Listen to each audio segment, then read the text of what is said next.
দাজ্জাল খাবারের ভান্ডার নিয়ে আসার পর মানুষদের ভিতরে ঘোষণা করবে, ও মানুষ, এই খাবারগুলো আমি তোমাদের জন্য নিয়ে এসেছি, তোমরা এখানে যা ইচ্ছা এখান থেকে নিতে পারবা, যা ইচ্ছা খাইতে পারবা, তোমাদের কোনো রকম বাধা দেওয়া হবে না। মানুষগুলো যখন হঠাৎ করে খাবারের ঘ্রাণ পাইবে, এক সপ্তাহ যাবৎ নিজে খায় না, সন্তান খায় না, মা বাবা খায় না, সকল মানুষগুলো খোদায় কাতর। এই মুহূর্তে এক ফোঁটা পানিও তাদের কাছে জীবনের চাইতে বেশি। পানির জন্য, একটু সামান্য খাবারের জন্য কি পরিমাণ কষ্ট করতেছে। দাজ্জাল ঘোষণা দিবে, খাবারগুলো তোমাদের জন্য, কিন্তু দুইটা শর্ত। এক নাম্বার শর্ত হলো আমাকে তোমাদের খোদা মানতে হবে। কি করতে হবে? তার সামনে দুইটা রাস্তা থাকবে, এক খোদা মাইনা খাবার গ্রহণ করা, আরেকটা হলো কি করা, খোদা না মেনে অভুক্ত থাকা, খাবার না খাওয়া। যখন ঘোষণা দিবে তোমরা এই খাবারটা পাইবা শুধুমাত্র একটি শর্তে, সেই শর্ত কি, তোমরা যদি আমাকে খোদা মানো, আমাকে আল্লাহ হিসাবে মানো, খোদা হিসাবে মানো, পালনকর্তা হিসাবে মানো, তবেই তোমাদেরকে এই খাবার দেওয়া হবে। এই মুহূর্তে ইমানদার বান্দাগুলো থমকে যাবে। বাড়ি থেকে বের হয়েছে অনেক আশা নিয়ে, আমার স্ত্রী পথ পানে তাকিয়ে আছে, আমার স্বামী আমার জন্য খাবার নিয়ে আসবে। সন্তানেরা পথ পানে তাকিয়ে আছে, বাবা খাবারের জন্য বের হয়েছে, খাবার নিয়ে আসবে। বৃদ্ধ মা বাবা ঘরের ভিতরে বসে আছে, বা সন্তান খাবার নিয়ে আসবে। বাবা অত্যন্ত আগ্রহ নিয়ে যখন খাবারের কাছে যাবে, যখন ঘোষণা দিবে খাবার তোমাদের জন্যই, তবে একটা শর্ত রয়েছে, সেই শর্ত হলো আমাকে পালনকর্তা খোদা হিসেবে মানতে হবে, তবে তোমরা খাবার পাইবা। আর যে ব্যক্তি আমাকে খোদা মানবে না, সেই ব্যক্তি খাবার পাবে না। এই ঘোষণা শোনার সাথে সাথে ইমানদার বান্দা থমকে দাঁড়াবে, চিন্তা করতে থাকবে, সন্তানের জন্য খাবার নিয়ে যাব নাকি ইমান বিলীন করে দিব, ইমান বিলীন করে দিয়ে সন্তানের জন্য খাবার নিয়ে যাব, নাকি খাবার না নিয়ে আল্লাহ তাআলার একত্ববাদের উপর অটল অবিচল থাকব। এই কথা চিন্তা করতে করতে সামনের দিকে কিছুক্ষণ সময় পর তাকায় দেখবে সামনে যে খাবার ছিল, আশপাশের সকল মানুষগুলো সেখান থেকে খাবার নিয়ে যাচ্ছে। মুমিনদের ইমান নষ্ট করার জন্য, মুসলমানদের ইসলাম নষ্ট করে দেওয়ার জন্য চতুর্দিক থেকে কুফরি শক্তি বিভিন্ন আকারে, বিভিন্ন আকৃতিতে হামলা করবে। এবং ওই যুগে ইমান হাতে রাখা আর আগুনের অঙ্গার হাতে রাখা একই রকম হবে। মানুষ যেরকম আগুনের অঙ্গার, আগুনের টুকরা হাতে রাখতে পারে না, কষ্ট হয়, তদ্রুপ বিভিন্ন ফিতনা ফাসাদ, বিভিন্ন ষড়যন্ত্র, কুফরি শক্তি, শয়তানি শক্তি, নফসে শক্তির কারণে মানুষের ইমান রাখাটাও তত কঠিন হয়ে যাবে। কিয়ামতের পূর্বে বিভিন্ন লক্ষণ, ছোট বড় বিভিন্ন লক্ষণ বর্ণনা করা হয়েছে। কিয়ামত কায়েম হওয়ার পূর্বে এই সকল কাজগুলো ঘটবে। তার মধ্য থেকে বড় বড় 10টি নিদর্শন রয়েছে। এই 10টির মধ্য থেকে একটি হলো, কিয়ামতের আগে আল্লাহ পাক রব্বুল আলামিন দাজ্জালকে পাঠাইবেন।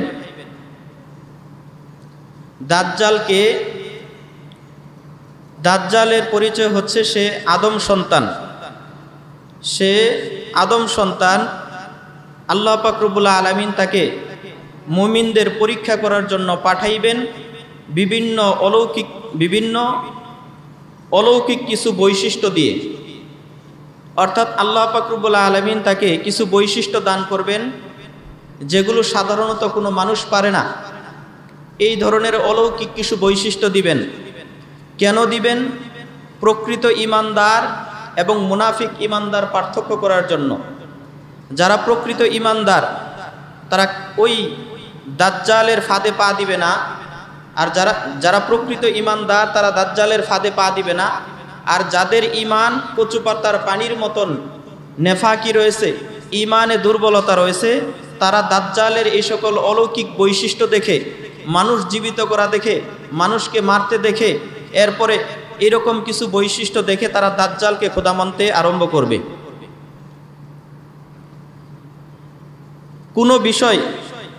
কোন বিষয়টি মানুষের জন্য ক্ষতিকর, অনিষ্টকর, এটার জন্য কোন বিষয় আমাদের ক্ষতি করবে, আমাদের খারাপই করবে, এইটা বোঝার জন্য আমাদেরকে আগে সেই বিষয় সম্পর্কে জানতে হবে। আমাদের উপকারে আসে কোনগুলো, ক্ষতি করে কোনগুলো, এই বিষয়গুলো যদি আমাদের জানা থাকে তখন ওই বিষয় থেকে বেঁচে থাকা সহজ হয়। যে এই জিনিসটা আমাদের জন্য উপকারী, সুতরাং এটা করা যাবে, আর এই জিনিস আমাদের জন্য উপকারী নয়, এটা করা যাবে না। হযরত হুযাইফাতুল ইয়ামান রাদিয়াল্লাহু তাআলা আনহু, হুযাইফা ইবনুল ইয়ামান রাদিয়াল্লাহু তাআলা আনহু রাসূলুল্লাহ সাল্লাল্লাহু আলাইহি ওয়াসাল্লামকে মাঝে মধ্যেই বিভিন্ন অনিষ্টকর ক্ষতিকারক জিনিস সম্পর্কে, ফিতনা সম্পর্কে জিজ্ঞাসা করতেন, ইয়া রাসূলুল্লাহ, আমাদের জন্য কোন জিনিসটি ক্ষতিকর? তো বিভিন্ন সময় রাসূলুল্লাহ সাল্লাল্লাহু আলাইহি ওয়াসাল্লাম বিভিন্ন কথা বলেছেন। তো হুযাইফা ইবনুল ইয়ামান রাদিয়াল্লাহু তাআলা আনহু রাসূলের নিকট অনিষ্টকর এবং ক্ষতিকর জিনিস সম্পর্কে জানতে চাইলে জিজ্ঞাসা করতেন, জানতে চাইতেন। রাসূলুল্লাহ সাল্লাল্লাহু আলাইহি ওয়াসাল্লাম যে সকল ফিতনার কথা উল্লেখ করেছেন তার মধ্য থেকে অন্যতম একটি ফিতনা হলো দাজ্জালের ফিতনা। অত্যন্ত ভয়াবহ ফিতনা। কেমন ভয়াবহ? খুতবাতে যে হাদিস তেলাওয়াত করেছি, عن عمران بن حسين رضي الله تعالى عنه قال سمعت رسول الله صلى الله عليه وسلم يقول, ইমরান ইবনে হুসাইন রাদিয়াল্লাহু তাআলা আনহু থেকে বর্ণিত, তিনি বলেন, আমি রাসূলুল্লাহ সাল্লাল্লাহু আলাইহি ওয়াসাল্লামকে বলতে শুনেছি, মা বাইনা খালকি আদম ইলা কিয়ামিস সাআ, কিয়ামত পর্যন্ত যত ফিতনা পৃথিবীতে আগমন করবে, পৃথিবীতে আসবে, তার মধ্যে ফিতনাতুন আকবারু ইনদাল্লাহি আযজা ওয়া জাল মিনাদ দাজ্জাল, আল্লাহর পক্ষ থেকে যত ফিতনা আসবে এর মধ্যে সবচেয়ে বড় ফিতনা হলো দাজ্জালের ফিতনা। সবচেয়ে বড় ফিতনা হলো দাজ্জালের ফিতনা। কেমন ফিতনা? হাদিসের মধ্যে রয়েছে, প্রত্যেক নবীগণ দাজ্জালের ফিতনা সম্পর্কে তাদের উম্মতগণকে সতর্ক করে যাইতেন। যুগে যুগে যত পয়গাম্বর এসেছেন, যত নবী এসেছেন, প্রত্যেক পয়গাম্বর, প্রত্যেক নবী তাদের উম্মতগণকে দাজ্জালের ফিতনা সম্পর্কে অবগত করে গেছেন, জানিয়ে দিয়েছেন। এমনকি রাসূলুল্লাহ সাল্লাল্লাহু আলাইহি ওয়াসাল্লাম নিজেও সাহাবায়ে কেরামদেরকে বলছেন, দাজ্জালের ফিতনা অত্যন্ত ভয়াবহ ফিতনা, তোমরা এই ফিতনা থেকে বেঁচে থাকবা। রাসূল বলেছেন, আমার যুগে যদি দাজ্জাল আগমন করে আমি স্বয়ং দাজ্জালের মুখোমুখি হব, আমি দাজ্জালকে প্রতিহত করব। আর যদি তোমাদের সময় আসে দাজ্জালের ফিতনা থেকে তোমরা বেঁচে থাকবা, দাজ্জালের ফিতনা থেকে তোমরা বেঁচে থাকবা। এবার দাজ্জালের দাবি কি নিয়ে আসবে দাজ্জাল? দাজ্জাল পৃথিবীতে মাত্র 40 দিনের জন্য আসবে। কতদিন? দাজ্জাল পৃথিবীতে শুধুমাত্র 40 দিনের জন্য আসবে, কিন্তু পুরা পৃথিবী ভ্রমণ করবে, পুরা পৃথিবী উলটপালট করে দিবে। যেই 40 দিনের জন্য দাজ্জাল আসবে, এই 40 দিনের প্রথম দিন হবে 1 বছরের সমান। কত বছর? প্রথম দিন হবে 1 বছরের সমান, দ্বিতীয় দিন হবে 1 মাসের সমান, তৃতীয় দিন হবে 1 সপ্তাহের সমান, বাকি 37 দিন যে 24 ঘন্টার দিন হচ্ছে, এইরকম স্বাভাবিক দিনের মতন থাকবে। 40 দিনের জন্য আসবে, পুরা পৃথিবী প্রদক্ষিণ করবে, ভ্রমণ করবে। 2টি শহরে দাজ্জাল প্রবেশ করতে পারবে না, মক্কা আর মদিনা। এখানে ফেরেশতারা পাহারা দিবে উলঙ্গ তরবারি হাতে নিয়ে। তো প্রথম দিন হবে 1 বছরের সমান, দ্বিতীয় দিন 1 মাসের সমান, তৃতীয় দিন 1 সপ্তাহের সমান, বাকি 37 দিন হবে স্বাভাবিক একদিন, আমরা যেই একদিন কাটাচ্ছি এরকম। তো দাজ্জাল কি দাবি নিয়ে আসবে, সে কি বলবে? দাজ্জালের দাবি হলো, দাজ্জাল এসে মানুষকে বলবে, আমি হচ্ছি সমগ্র জগতের পালনকর্তা, আমি তোমাদের খোদা। হে মানুষ, হে লোক সকল, তোমরা আমার প্রতি ঈমান আনয়ন করো, আমাকে খোদা মানো। আমি তোমাদেরকে খাদ্য দান করব, আমি তোমাদেরকে পানীয় দান করব, আমি তোমাদেরকে সম্পদ দান করব, তোমাদের যা প্রয়োজন আমি তোমাদেরকে দান করব। এই কথাটা কেন বলছে? এটার একটা কারণ আছে, হাদিসের মধ্যে রয়েছে। রাসূলুল্লাহ সাল্লাল্লাহু আলাইহি ওয়াসাল্লাম বর্ণনা করেছেন, দাজ্জাল আবির্ভাবের পূর্বে 3টি বছর যাবে অত্যন্ত দুর্ভিক্ষের বছর, অভাবের বছর। হাদিসের মধ্যে রয়েছে, রাসূলুল্লাহ সাল্লাল্লাহু আলাইহি ওয়াসাল্লাম বর্ণনা করেন, দাজ্জাল আগমনের পূর্বে 3টি মহা দুর্ভিক্ষময় বছর অতিবাহিত হইবে। প্রাকৃতিক সকল খাদ্যের উপকরণ ধ্বংস হয়ে যাবে, পৃথিবীতে কোনো পশু পাখি গাছপালা তরুলতা এগুলো আস্তে আস্তে নষ্ট হয়ে যাবে, কোনো কিছুই থাকবে না, মানুষ প্রচণ্ড খাদ্যের অভাবে পড়ে যাবে।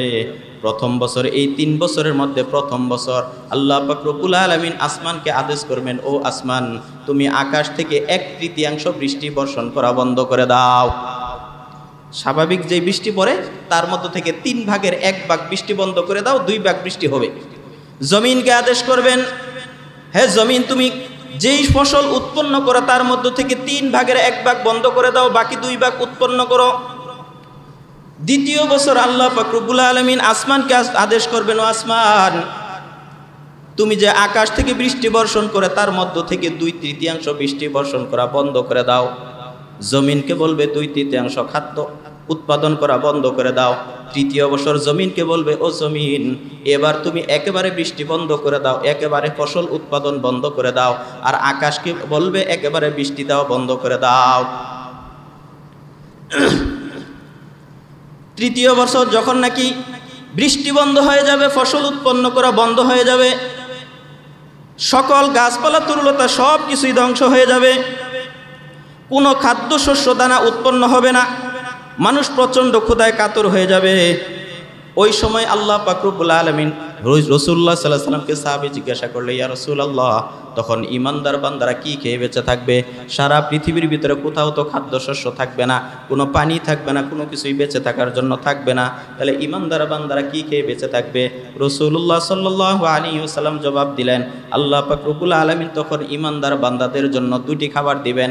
একটা হলো আল্লাহু আকবার বলবে, আল্লাহু আকবার বলার সাথে সাথে আল্লাহু আকবার আর আলহামদুলিল্লাহ অর্থাৎ আল্লাহ তাআলা জিকির করার সাথে সাথে তাদের পাকস্থলীতে খাবারের অভাব পূরণ হয়ে যাবে।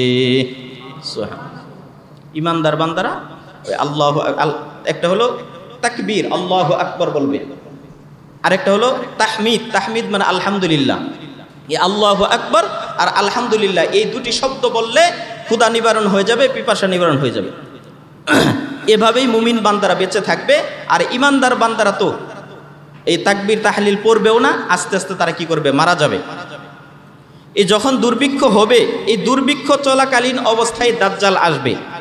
আচ্ছা, সহজ একটা প্রশ্ন, আপনারা মনে করেন যে যেই মা বাবা সন্তানের যাবতীয় প্রয়োজন পূরণ করার জন্য, মানে এমন কোনো কষ্ট নাই যেটা সে স্বীকার করেছে, সন্তানের অভাব পূরণ করার জন্য জামা কাপড় ইত্যাদি ক্রয় করে দেওয়ার জন্য নিজের যে বিলাসিতা ছিল, নিজের চাহিদা ছিল, এগুলো বিলীন করে দিয়েছে। এবং ওই মা বাবা যখন বৃদ্ধ হয়ে যাবে, যেই মা বাবা আপনার জন্য এত কিছু করছে সেই মা বাবা বৃদ্ধ হয়ে যাবে। বৃদ্ধ অবস্থায় আপনি দেখছেন 1 সপ্তাহ যাবৎ মা বাবা ক্ষুধায় কাতর, বাসায় সন্তান, ছোট কুলের সন্তান কান্না করতেছে খাবারের জন্য। এমন মুহূর্তে কেউ যদি খাবার নিয়ে আসে, খাবারটা কেমন মনে হবে? ওই খাবার নেওয়ার জন্য সে যা ইচ্ছা তাই করবে কিনা? হাদিসের মধ্যে আছে, যখন নাকি এই দাজ্জাল আসবে, দাজ্জাল এই দুর্ভিক্ষের পরবর্তীতে আসবে, আসার পর সে খাবারের ভান্ডার নিয়ে আসবে। দাজ্জাল খাবারের ভান্ডার নিয়ে আসার পর মানুষদের ভিতরে ঘোষণা করবে, ও মানুষ, এই খাবারগুলো আমি তোমাদের জন্য নিয়ে এসেছি, তোমরা এখানে যা ইচ্ছা এখান থেকে নিতে পারবা, যা ইচ্ছা খাইতে পারবা, তোমাদের কোনো রকম বাধা দেওয়া হবে না। মানুষগুলো যখন হঠাৎ করে খাবারের ঘ্রাণ পাইবে, 1 সপ্তাহ যাবৎ নিজে খায় না, সন্তান খায় না, মা বাবা খায় না, সকল মানুষগুলো ক্ষুধায় কাতর। এই মুহূর্তে 1 ফোঁটা পানিও তাদের কাছে জীবনের চাইতে বেশি। পানির জন্য, একটু সামান্য খাবারের জন্য কি পরিমাণ কষ্ট করতেছে। দাজ্জাল ঘোষণা দিবে, খাবারগুলো তোমাদের জন্য, কিন্তু 2টা শর্ত। 1 নম্বর শর্ত হলো আমাকে তোমাদের ক্ষুধা মানতে হবে। কি করতে হবে? তার সামনে 2টা রাস্তা থাকবে। 1, ক্ষুধা মাইনা খাবার গ্রহণ করা, আরেকটা হলো কি করা? ক্ষুধা না মেনে অভুক্ত থাকা, খাবার না খাওয়া। যখন ঘোষণা দিবে তোমরা এই খাবারটা পাইবা শুধুমাত্র একটি শর্তে, সেই শর্ত কি? তোমরা যদি আমাকে ক্ষুধা মানো, আমাকে আল্লাহ হিসাবে মানো, খোদা হিসাবে মানো, পালনকর্তা হিসাবে মানো, তবেই তোমাদেরকে এই খাবার দেওয়া হবে। এই মুহূর্তে ইমানদার বান্দাগুলো থমকে যাবে। বাড়ি থেকে বের হয়েছে অনেক আশা নিয়ে, আমার স্ত্রী পথ পানে তাকিয়ে আছে, আমার স্বামী আমার জন্য খাবার নিয়ে আসবে। সন্তানেরা পথ পানে তাকিয়ে আছে, বাবা খাবারের জন্য বের হয়েছে, খাবার নিয়ে আসবে। বৃদ্ধ মা বাবা ঘরের ভিতরে বসে আছে, বা সন্তান খাবার নিয়ে আসবে। বাবা অত্যন্ত আগ্রহ নিয়ে যখন খাবারের কাছে যাবে, যখন ঘোষণা দিবে খাবার তোমাদের জন্যই, তবে একটা শর্ত রয়েছে, সেই শর্ত হলো আমাকে পালনকর্তা খোদা হিসেবে মানতে হবে, তবে তোমরা খাবার পাইবা। আর যে ব্যক্তি আমাকে খোদা মানবে না, সেই ব্যক্তি খাবার পাবে না। এই ঘোষণা শোনার সাথে সাথে ইমানদার বান্দা থমকে দাঁড়াবে, চিন্তা করতে থাকবে সন্তানের জন্য খাবার নিয়ে যাব নাকি ইমান বিলীন করে দিব, ইমান বিলীন করে দিয়ে সন্তানের জন্য খাবার নিয়ে যাব, নাকি খাবার না নিয়ে আল্লাহ তাআলার একত্ববাদের উপর অটল অবিচল থাকবো। এই কথা চিন্তা করতে করতে সামনের দিকে কিছুক্ষণ সময় পর তাকায় দেখবে সামনে যে খাবার ছিল আশপাশের সকল মানুষগুলো সেখান থেকে খাবার নিয়ে যাচ্ছে, খাবার নিয়ে যাইতেছে। চিন্তা করতে করতে কিছু মানুষ ইমান ওই সামান্য কারণে কি হয়ে গেছে, তাদের ইমান নষ্ট হয়ে গেছে। এই মুহূর্তে রাসূল বলেছেন দাজ্জালের আগমন যদি আসে তোমরা দাজ্জালের সামনে যায় না, কারণ দাজ্জালের ফিতনা এত ভয়াবহ, এটাকে তোমরা কি করতে পারবে না, মোকাবেলা করতে পারবে না, সামাল দিতে পারবে না। তবে দাজ্জালের ফিতনা থেকে বাঁচার জন্য একটা আমলের কথা বলে গেছেন। সূরা কাহাফ তেলাওয়াত করা, প্রতি শুক্রবার দিন কি করা, সূরা কাহাফ তেলাওয়াত করা। যদি পুরা সূরা না পারে কমপক্ষে শেষের 10 আয়াত বা শুরুর 10 আয়াত বা শেষের 10 আয়াত তেলাওয়াত করা। অল্প কোনো ব্যক্তি যদি প্রতি শুক্রবার সূরা কাহাফ তেলাওয়াত করে তাহলে আল্লাহ পাক রব্বুল আলামিন তাকে দাজ্জালের ফিতনা থেকে মুক্ত রাখবে। এখন সূরা কাহাফের সাথে সম্পর্ক কি, এটার আলোচনা হবে আগামী জুমায়। সূরা কাহাফের সাথে 3টা ঘটনা নিয়ে আসছেন, 3টা না 4টা, চমৎকার কিছু বর্তমান বস্তুবাদ আর একত্ববাদের এখান থেকে চমৎকার কিছু বিষয় শিক্ষণীয় আছে। এটা পরবর্তীতেই আলোচনার পরে হবে ইনশাআল্লাহ। তো সূরা কাহাফ তেলাওয়াত করলে দাজ্জালের ফিতনার সাথে সম্পর্ক কি, দাজ্জাল মোকাবেলা কিভাবে হবে, এগুলোর আলোচনা ইনশাআল্লাহ পরে আসবে। এখন দাজ্জাল সম্পর্কে আমরা আরেকটু বিষয় জানি। দাজ্জালকে বলা হয় মাসিহুদ দাজ্জাল, মাসিহুদ দাজ্জাল। এই দাজ্জাল আগমনের পূর্বে কে ইমানদার আর কে মুনাফিক আর কে নামধারী মুসলমান, এই বিষয়টি বিভিন্ন কার্যকলাপের মাধ্যমে প্রকাশিত হবে। এখন দেখেন ধর্মীয় বিভিন্ন বিভেদ তৈরি হচ্ছে, আর ইসলাম প্রকৃত মুসলমান কারা আস্তে আস্তে পৃথক হচ্ছে কিনা। মানে ইসলামী ফেরকাগুলির ভিতরে, দলের ভিতরে এক এক সময় এক একটা ফিতনা আসে, আর সেখান থেকে 2 ভাগ 3 ভাগ হয়ে লোক কয়েক ভাগে ভাগ হয়ে যায় না। এই ফিতনাগুলো সামনে আসতে থাকবে, আর প্রকৃত ইমানদারগুলো চিহ্নিত হতে থাকবে, আর মুনাফিকগুলো চিহ্নিত হতে থাকবে। একের পর এক ফিতনা আসবে, এগুলো মোকাবেলা করা সম্ভব নয়, তবে নিজেদের চেষ্টা করতে হবে। এগুলো হটানোও সম্ভব নয়, তবে নিজের জায়গা থেকে সেগুলো হটানোর কি করতে হবে, চেষ্টা করতে হবে, আল্লাহ তাআলার কাছে জবাব দেওয়ার জন্য যে আল্লাহ আমি চেষ্টা করেছিলাম।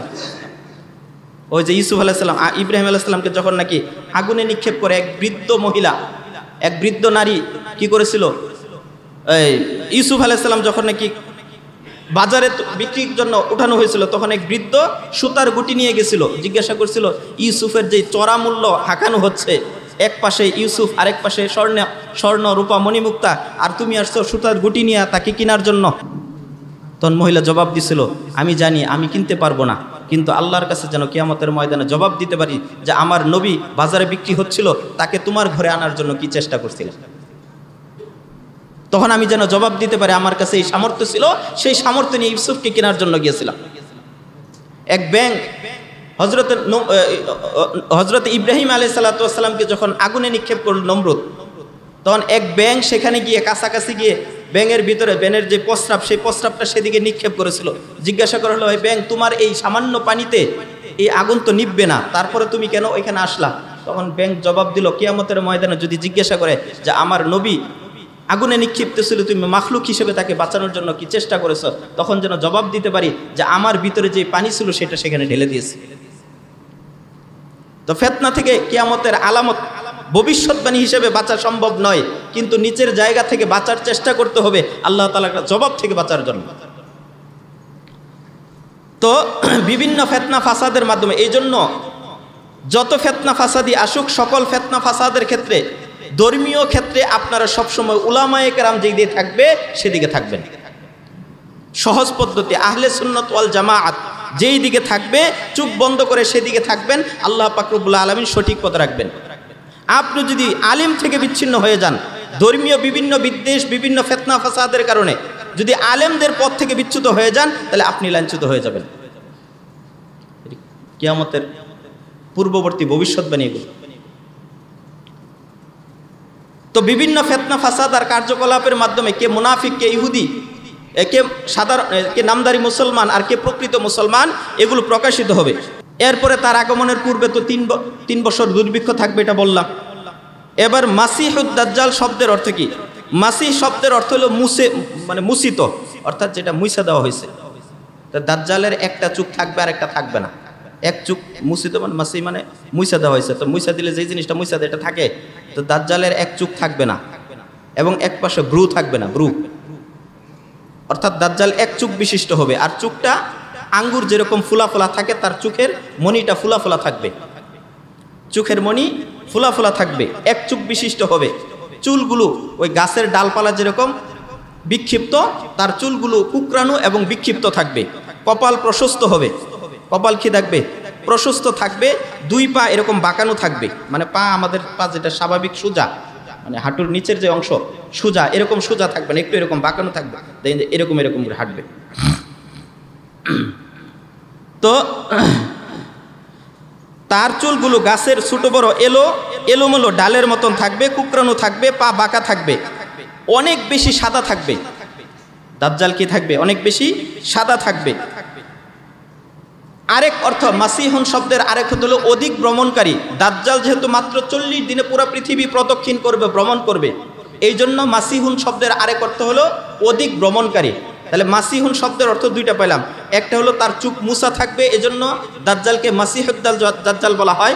আরেক অর্থ হলো দাজ্জাল মাত্র 40 দিনে পুরো পৃথিবী প্রদক্ষিণ করবে, এজন্য দাজ্জালকে মাসিহ বলা হয়। আর দাজ্জাল শব্দের অর্থ হলো সত্য গোপনকারী। কি গোপনকারী? সত্য গোপনকারী, ধোঁকাবাজ, প্রতারক, মিথ্যুক। এবং এই দাজ্জাল ইস্পাহানের ইহুদিয়া বস্তি থেকে বের হবে। কোথা থেকে? ইস্পাহানের ইহুদিয়া বস্তি থেকে বের হবে, যা ইরানের একটি প্রদেশ। আর ইরান এটা আগে খুরাসানের অন্তর্ভুক্ত ছিল। হাদিসে খুরাসানের কথা আছে, ইরান আগে খুরাসানের অন্তর্ভুক্ত ছিল। অথবা আরেক হাদিসের মধ্যে আছে খুরাসান থেকে বের হবে। তাহলে আপনি ইরান বলেন আর খুরাসান বলেন, ঘুরে ফিরে একই কথা, কারণ ইরান খুরাসানের অন্তর্ভুক্ত ছিল, এই হিসাবে খুরাসান বলা যাবে। অথবা ইরান থেকে বের হবে, তাহলে ইরান জায়গা ওইটা খুরাসানের অন্তর্ভুক্ত। ইরাক এবং শামের মধ্যবর্তী স্থান থেকে সেখান থেকে সে খোদা দাবি করবে। এবং যখন দাজ্জাল বের হবে তখন তার সাথে 70,000 ইহুদি থাকবে। ইয়াত্তাবিউদ দাজ্জাল 70 আলফা মিন ইহুদিয়াতিন ইসবাহানা আলাইহিমুত তায়ালিসা। দাজ্জাল যখন আবির্ভাব হবে, দাজ্জালের আবির্ভাবের সময় তার সাথে 70,000 ইহুদিদের একটা দল থাকবে। তাদের উপরে এক ধরনের বিশেষ চাদরের পোশাক থাকবে। এখন বর্তমানে আপনি যদি দেখেন ইহুদিদের উপরে এক ধরনের কালো জুব্বার মতন পোশাক থাকে, আছে না? একটা কালো পোশাক পরে ওরা, জুব্বার মতন, মানে সামনের দিকটা করা। ওদের সবার পোশাক থাকবে একই রকম, সবার পোশাক। এই 70,000 ইহুদি থাকবে। এবং সারা পৃথিবী, এই বর্তমানে অনেক কিছু হচ্ছে, এটার আলোচনা তো আসলে মানে তত্ত্বগত আলোচনা, অনেক বিষয়গুলো বর্তমান আধুনিক যুগের রেফারেন্স দিয়ে এই কথাগুলো বলা উচিত। দাজ্জালি ফিতনা, যে বর্তমান মিডিয়া সত্যকে মিথ্যা, মিথ্যাকে সত্য বলে উপস্থাপন করা, এটা দাজ্জালি ফিতনা। এবং সমস্ত পৃথিবীর, গোটা পৃথিবীর সকল মিডিয়ার উপর দাজ্জালের কন্ট্রোল রয়েছে, মানে ইহুদিদের কন্ট্রোল রয়েছে। এগুলো খোলা করে না বুঝলে বুঝে আসবে না। আপনি মিডিয়াতে এই যে বিগত কয়েকদিনের এগুলো দেখেন, যে মিডিয়া সামান্য একটা বিষয় কোন পর্যায়ে নিয়ে গেছে। আগের যুগে মানুষ মিথ্যা বলতো, মিডিয়া সেটাকে সত্য বের করতো। আর এখন মিডিয়া মিথ্যা বলে, মানুষ সেটার সত্য বের করে, মানুষ সেটার সত্যতা খুঁজে বের করে। প্রাসঙ্গিকভাবে আরেকটা কথা বলে দিই। এই যে গত জুমার যে ঘটনা, মুহিবুল্লাহ মিয়াজিকে গুম করা হলো, পুরা পৃথিবীর হট টপিকের একটা, এখন পুরা বিশ্বে বাংলাদেশের হট টপিকের একটা টপিক। এই বিষয়টার সামান্য একটা ইঙ্গিত দিই যে একটা মানুষকে, আমাদের বর্তমান প্রশাসনের ভিতরে একটা মানুষকে মিথ্যা জবানবন্দি নেওয়ার জন্য কি পরিমাণ টর্চারিং করা হয়, মানসিক, শারীরিক, পারিবারিক নির্যাতন করা হয়, এটা যারা গিয়েছেন তারা জানে। এজন্য গুম ফেরত মানুষগুলো সহজে তাদের বিতর্কত কথাগুলো বলতে চায় না, কারণ তাদের উপরে এমন কিছু নির্যাতন করা হয়, এমন কিছু ডকুমেন্ট জোর করে রাখা হয়, যেগুলো বলতে গেলে তার পরবর্তীতে তার মান সম্মান চলে যাওয়ার ভয় থাকে। আর ইসকন যেটা আছে, ইসকন দুই ধরনের বর্তমান দাজ্জালি শক্তি, দুই ধরনের শক্তি প্রয়োগ করে মানুষকে মানে সত্যটা মিথ্যা বলে, মিথ্যাকে সত্য বলে প্রকাশ করার জন্য। এর মধ্যে একটা হলো ডেভিলস ব্রেথ, একটা মারাত্মক ধরনের ড্রাগ, ডেভিলস ব্রেথ। ইউটিউবে সার্চ দিবেন, গুগলে সার্চ দিবেন, এটা বিস্তারিত পেয়ে যাবেন। ডেভিলস ব্রেথ এটা দুই ধরনের পাওয়া যায়, একটা হলো লিকুইড আকারে, আরেকটা হচ্ছে পাউডার আকারে। এটা দেখবেন যে আপনি রাস্তায় এখানে দাঁড়াইছেন, হঠাৎ আপনার সামনে একটা কি বলবে যে ভিজিটিং কার্ড ধরাই দিবে আপনার কাছাকাছি নিয়ে, ঠিক নাকের আধ হাত এরকম কাছাকাছি জায়গা থেকে, বা যত কাছাকাছি নিতে পারে, বল ভাই আমার এই ঠিকানাটা একটু বলে দেন। সে যখন এটা হাতে নিবে তার, অথবা ওই নাকের কাছে তার গ্রান যাবে, সাথে সাথে ওই লোকটা চলাফেরা করবে, কথা বলবে, সব কিছুই করবে, কিন্তু তার নিজের উপর কোনো নিয়ন্ত্রণ থাকবে না। সে কি বলছে সে বুঝবে না। ইউটিউবে সার্চ দিলে দেখবেন এই পর্যন্ত বাংলাদেশেও এরকম কয়েকটা ছিনতাইয়ের ঘটনা ঘটছে। দোকানে গেছে, কার্ড ধরাই দিছে, এরপরে দোকানদার নিজে থেকে তার ক্যাশের সমস্ত টাকা দিয়ে দিচ্ছে, মোবাইল দিয়ে দিচ্ছে। কেন? এটা একটা হলো যে হিপনোটাইজ টাইপের একটা ড্রাগ। আপনি কথা বলবেন, আপনার আশপাশের মানুষ বুঝবে না, কিন্তু ওই লোকটা যা বলবে আপনি সেগুলি করবেন। ডেভিলস ব্রেথ এক ধরনের ড্রাগ প্রয়োগ করে অপরাধ জগতের ভিতরে যারা আছে তাদেরকে কন্ট্রোল করার জন্য, তাদের সত্য বিষয়টাকে লুকিয়ে মিথ্যাটা প্রকাশ করার জন্য তাদের জবান থেকে। এক নাম্বার। দ্বিতীয় নাম্বার ব্ল্যাক ম্যাজিক। এটা বর্তমানে মারাত্মক আকার ধারণ করেছে। ব্ল্যাক ম্যাজিক এত ভয়াবহ ধারণ করেছে, এই ব্ল্যাক ম্যাজিকের উদাহরণ রসুল সাল্লাল্লাহু আলাইহি ওয়াসাল্লামের মাধ্যমে দেই। রাসূলুল্লাহ সাল্লাল্লাহু আলাইহি ওয়াসাল্লাম হঠাৎ অসুস্থ হয়ে গেলেন, শারীরিক অবস্থা অন্যরকম হয়ে গেল, কোনোভাবেই বুঝতেছিলেন না, চিকিৎসার মাধ্যমে সুস্থ হচ্ছেন না। এরপরে মুসলিম শরীফের মধ্যে আছে, সাহারা রাসূলুল্লাহ সাল্লাল্লাহু আলাইহি ওয়াসাল্লাম রাজুলুম মিন বানি জুরাইদিন। রাসূলুল্লাহ সাল্লাল্লাহু আলাইহি ওয়াসাল্লামকে বনু জুরাইদের একজন ব্যক্তি রাসূলুল্লাহ সাল্লাল্লাহু আলাইহি ওয়াসাল্লামকে জাদু করলেন। ইকালু লাহু লাবিদ ইবনুল আসাম, তার নাম হলো লাবিদ ইবনুল আসাম। এই রাসূলকে জাদু করছে, তার নাম কি? লাবিদ ইবনুল আসাম। হাত্তা কানা রাসূলুল্লাহ সাল্লাল্লাহু আলাইহি ওয়াসাল্লাম ইখাইয়ালু ইয়াফআলু শাইআ ওয়া মা ফাআলা। রাসূলুল্লাহ সাল্লাল্লাহু আলাইহি ওয়াসাল্লামকে যখন নাকি ব্ল্যাক ম্যাজিক করা হলো, জাদু করা হলো, রাসূলের অবস্থা কেমন হলো? অবস্থা এমন হলো, মনে হতো যে রাসূলুল্লাহ সাল্লাল্লাহু আলাইহি ওয়াসাল্লাম এই কাজটা করেছেন, কিন্তু আসলে সেটা করেন নাই। আয়েশা সিদ্দিকা বলতেছে যে রাসূল আপনি এটা করছেন? মনে হয় করছি। না করি নাই। অর্থাৎ রাসূলকে জাদু করার পরেও আল্লাহ তাআলা কুদরতিভাবে পরিপূর্ণ হুশ কি করে নাই, নষ্ট করে নাই, কিন্তু অবস্থা এত ভয়াবহ হয়েছে যে ইখাইয়ালু, মনে হতে যে এটা আমি করছি, কিন্তু আসলে পরে মনে হতো যে না আমি এটা করি নাই। আপনি চিন্তা করতে পারেন, রসুলকে জাদু করার পরে রসুলের এই অবস্থা হয়, তাহলে ব্ল্যাক ম্যাজিক দ্বারা আমাদেরকে কি পরিমাণ কন্ট্রোল করতে পারবে? ইখাইয়ালু ইয়াফআলু শাইআ, যে আন্নাহু ইয়াফআলু শাইআ, মনে হয় এটা করছে, ওমা ফাআলা, কিন্তু আসলে সে করে নাই। এরপর বলতে হাত্তা ইদা কানা ইয়াউমিন আও যাতা লাইলাতিন, রাসূলুল্লাহ সাল্লাল্লাহু আলাইহি ওয়াসাল্লামের একাধিক স্ত্রী থাকার কারণে রাসূলুল্লাহ সাল্লাল্লাহু আলাইহি ওয়াসাল্লাম এক এক দিন এক এক স্ত্রীর কাছে রাত কাটাইতেন, এক এক দিন এক একজনকে সময় দিতেন। হযরত আয়েশা সিদ্দিকা রাদিয়াল্লাহু তাআলা আনহার ঘরের পালা একদিন আসলো। সেদিন হযরত আয়েশা রাদিয়াল্লাহু তাআলা আনহার ঘরে আসার পর বলল, ইয়া আয়েশাতু ইস্তাতি ইন্নাল্লাহা ক্বাদ আফতানি। মানে রাসূলুল্লাহ সাল্লাল্লাহু আলাইহি ওয়াসাল্লাম বলতেছেন যে আমাকে আল্লাহ পাক রব্বুল আলামিন একটা সমস্যার ভিতরে ফেলাইছেন, কষ্ট হচ্ছে, কোনো একটা সমস্যার মধ্যে পড়ছেন, এবং যেই সমস্যার ভিতরে পড়েছিলাম আমি, সেই সমস্যাটা কি এটা এতদিন পর্যন্ত আমি টের পাই নাই, কিন্তু আজকে আল্লাহ পাক রব্বুল আলামিন আমাকে যেটা জানাই দিয়েছেন। এখন এইটা হাদিসের মধ্যে নাই, হাদিসের ওই কিতাবের হাসিয়ার মধ্যে আছে যে হাত্তা কানা ওই হাদিসের মধ্যে আছে লাম ইয়াকুন মুশতাগিলান ফি বি ওয়ালাকিন ইশতাগলা বিদুআ। রসুল যেদিন আয়েশার ঘরে ছিলেন, আয়েশার ঘরে যাওয়ার পর রসুল অন্যান্য দিন স্বাভাবিকভাবে স্ত্রী, কিন্তু সেদিন রসুল আমার কাছে আসতেছিলেন না, আমার সাথে কোনো কার্যকলাপে কোনো কথাবার্তা গল্পগুজব কোনো কিছুতেই লিপ্ত হচ্ছিলেন না, বরং রসুল নিজেকে নিয়ে ব্যস্ত ছিলেন। ওয়ালাকিন ইশতাগলা বিদুআ, বরং বেশি বেশি রসুল দোয়ার মধ্যে কান্নাকাটি করতেছেন, আল্লাহর কাছে প্রচুর পরিমাণ কান্নাকাটি করতেছে দোয়ার মাধ্যমে। তো দোয়ার মধ্যে কান্নাকাটি করার পর এরপরে হঠাৎ করে রসুল আয়েশার কাছে এসে বলতেছে, আয়েশা আমি যেই ফিতনা, যেই সমস্যায় ছিলাম, আল্লাহ পাক রব্বুল আলামিন সেই সমস্যাটা কি আমাকে জানাই দিয়েছেন। তো সমস্যা কি? সমস্যা জানাইছে কিভাবে?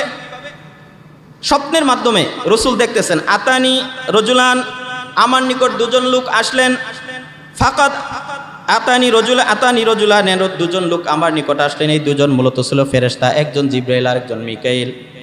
ক্বাদা ফাকআদা আহাদুমা ইনদা রাসি, এই দুইজন মানুষের দুজন ফেরেশতার একজন আমার মাথার নিকটে বসলেন। ওয়াল আখারু ইনদা রিজলাইয়া, আরেকজন আমার পায়ের কাছে বসলেন। আমি তাদের দৃশ্যগুলো দেখতেছিলাম, শুনতেছিলাম। একজন আমার মাথার শিয়রে বসলেন, আরেকজন আমার পায়ের নিকটে বসলেন। ফি আই, এরপরে মা ওয়াজউর রজুল, একজন আরেকজনকে প্রশ্ন করতেছে। দুইজন লোক আসছে, একজন প্রশ্নকারী আরেকজন উত্তরদাতা। একজন প্রশ্নকারী তিনি বলতেছেন মা ওয়াজউর রজুলি, এই লোকটার কি হয়েছে? রাসূল শুনতেছেন। তখন ওই লোকটা, দ্বিতীয় লোকটা জবাব দিল মাতবুবুন আই মাসহুরুন, এই লোকটাকে জাদু করা হয়েছে। এই লোকটাকে জাদু করা হয়েছে। মানতব্বা, জাদু কে করেছে? ক্বালা লাবিদ ইবনুল আসাম, ইহুদির একজন ইহুদি নাম হলো লাবিদ ইবনুল আসাম। এই লাবিদ ইবনুল আসাম তাকে জাদু করেছে। জাদু কোন জিনিসের মধ্যে করেছে? ফি আইয়ি শাইইন, কোন জিনিসের মধ্যে জাদু করেছে? ফি মুশতিন ওয়া মুশাতান, দুইটা জিনিসের মধ্যে জাদু করেছে। একটা হলো ফি মুশতিন, চিরুনির মধ্যে। আর চিরুনি আমরা যখন নাকি মাথা আশ্রাই, মাথা আশ্রানোর পর কিছু চুল সেখানে থাকে কিনা, লেগে থাকে না? মহিলারা চুল আশ্রানোর পরে দেখবেন কিছু চুল থেকে যায়। বর্তমানে অনেক মহিলারা চুল বিক্রি করে, চুল বিক্রি করে নিয়া সাবধান, নিষেধ করে দিবেন, নিষেধ করে দেবেন। অনেকে চুল লম্বা করার পরে আবার বিক্রি করে, আবার লম্বা করে আবার বিক্রি করে। এই যে মুহিবুল্লাহ মিয়াজির এক সাইডে দাড়ি কাটে নিছে, জামার এক অংশ কাটে নিছে, এ থেকে সন্দেহ যে তার এই দাড়িগুলো কেটে নেওয়া হয়েছে, জামার এক অংশ কেটে নেওয়া হয়েছে, এগুলো দ্বারা ব্ল্যাক মিউজিক করা হয়েছে। ঘরের বাহিরে, রাত্রিবেলা ঘরের বাহিরে কখনো কাপড় শুকা দিয়ে রাখবেন না। আপনার ব্যবহৃত কাপড় রাত্রিবেলা বাইরে রাখবেন না। যতদূর সম্ভব কাপড়গুলো আপনাদের চোখের সীমানার ভিতর রাখার চেষ্টা করবেন, কারণ আপনার শত্রু আপনার এই কাপড়ের যে কোনো একটু, হয়তো পুরা কাপড়ে নিয়ে যেতে পারে, অথবা কাপড়ে এক অংশ টুকরা কেটে নিয়ে যাবে, এটা দ্বারা আপনার ব্ল্যাক মিউজিক করবে। অনেক সময় এরকম হয়, হঠাৎ করে কাপড় নাই, এরপর থেকে দেখা যায় ব্যবসার সমস্যা, পারিবারিক সমস্যা, স্বামী স্ত্রী বনিবনা হয় না, ইত্যাদি বিভিন্ন রকম সমস্যা। তো এরপর কোন জিনিসের মধ্যে জাদু করছে? ফি আইয়ি শাইইন, ফি মুশতিন ওয়া মুশাতিন, চিরুনির ভিতরে চুল ছিল, এই চুলগুলোকে 11টা গিট্টু দিয়ে সেখানে প্রত্যেক গিট্টুগুলোকে মজবুত করার জন্য সুই দিয়ে আটকে দেওয়া হয়েছে। সুই দিয়ে কি করা হয়েছে? আটকে দেওয়া হয়েছে। এরপর ওয়াজাফি তালাতিন ওয়া নাখলি যাকরিন, খেজুর, পুরুষ খেজুর গাছের কাদির ভিতরে জাদু করা হয়েছে। ফি বিইরি জার, এইটা কোন জাদুগুলো কোন জায়গার ভিতরে আছে? ফেরেশতা প্রশ্ন করতেছে জাদুগুলো কোন জায়গায় আছে? ফি বিইরি জারওয়ানা, জারওয়ানা নামক একটা কূপ রয়েছে, জারওয়ান কূপের মধ্যে জাদু করা হয়েছে। রাসূলুল্লাহ সাল্লাল্লাহু আলাইহি ওয়াসাল্লাম ঘুম থেকে জাগ্রত হইলেন। জাগ্রত হওয়ার পর আয়েশাকে বললেন, আমি সমস্যার সমাধান পেয়ে গেছি। কি জন্য আমি অসুস্থ? আমাকে জাদু করা হয়েছে, ও জাদু করেছেন অমুক ব্যক্তি। রাসূলুল্লাহ সাল্লাল্লাহু আলাইহি ওয়াসাল্লাম পরের দিন আলী রাদিয়াল্লাহু তাআলা আনহু, হযরত জুবাইর রাদিয়াল্লাহু তাআলা আনহু, হযরত আম্মার রাদিয়াল্লাহু তাআলা আনহু, তিনজন কিনে ওই কূপের সন্ধানে গেলেন। কূপের সন্ধানে যাওয়ার পর সেই কূপটা সেচ দিলেন, পানিগুলো উঠাইলেন। পানিগুলো উঠানোর পর কাদার ভিতরে পাথরের নিচে চাপা দেওয়া দেখতে পাইলেন। একটা পাথরের নিচে চাপা দেওয়া চিরুনির ভিতরে চুল দিয়ে গিট্টু দেওয়া, 11টা গিট্টু দেওয়া। কয়টা? 11টা গিট্টু দেওয়া। এরপর আল্লাহ পাক রব্বুল আলামিন জাদু নষ্ট করার জন্য সূরা ফালাক আর সূরা নাস পাঠাইলেন। সূরা ফালাক আর সূরা নাসের একটার ভিতরে 5 আয়াত, আরেকটার ভিতরে 6 আয়াত, এই দুই সূরা মিলে 11 আয়াত। আল্লাহ পাক রব্বুল আলামিন পদ্ধতি বলে দিলেন, এই পদ্ধতি বলে দিলেন। আল্লাহ পাক রব্বুল আলামিন পদ্ধতি বলে দিলেন। পদ্ধতি বলে দেওয়ার পর সেই পদ্ধতি অনুযায়ী রাসূলুল্লাহ সাল্লাল্লাহু আলাইহি ওয়াসাল্লাম প্রত্যেকটা চুলের গিট খুললেন আর সূরা তেলাওয়াত করলেন, সূরা তেলাওয়াত করলেন, গিট খুললেন, সূরা তেলাওয়াত করলেন, গিট খুললেন। এইভাবে আল্লাহ পাক রব্বুল আলামিন রাসূলুল্লাহ সাল্লাল্লাহু আলাইহি ওয়াসাল্লাম যখন নাকি সমস্ত গিটগুলো খুললেন, খোলার সাথে সাথে রাসূলুল্লাহ সাল্লাল্লাহু আলাইহি ওয়াসাল্লাম সুস্থ হয়ে গেলেন। খোলার সাথে সাথে রাসূলুল্লাহ সাল্লাল্লাহু আলাইহি ওয়াসাল্লাম সুস্থ হয়ে গেলেন। তাহলে এরপরে বলতেছে, আরো কিছু কথা বলছে। আমি যেই কূপের মধ্যে জাদু করা হয়েছিল, যে কূপের মধ্যে জাদুর জিনিসগুলো রাখা হয়েছিল, এটা কেমন ছিল? কানামা উহা রুকাআতুল হিন্না, এই কূপের পানিগুলো মেহেদির মতন হলুদ ছিল, মানে জাদুর প্রভাবে পানি পর্যন্ত হলুদ হয়ে গেছে। ওয়া কান্নামা আহা রুকাআতুল হিন্না কান্না রুউসুহা শায়াতিন, আর এর আশপাশে যে খেজুর গাছগুলো ছিল, সেই খেজুর গাছগুলো মনে হচ্ছিল শয়তানের মাথা। খেজুর গাছ মনে হচ্ছিল, খেজুর গাছগুলো কিসের মাথা? শয়তানের মাথা, এমন মনে হচ্ছিল।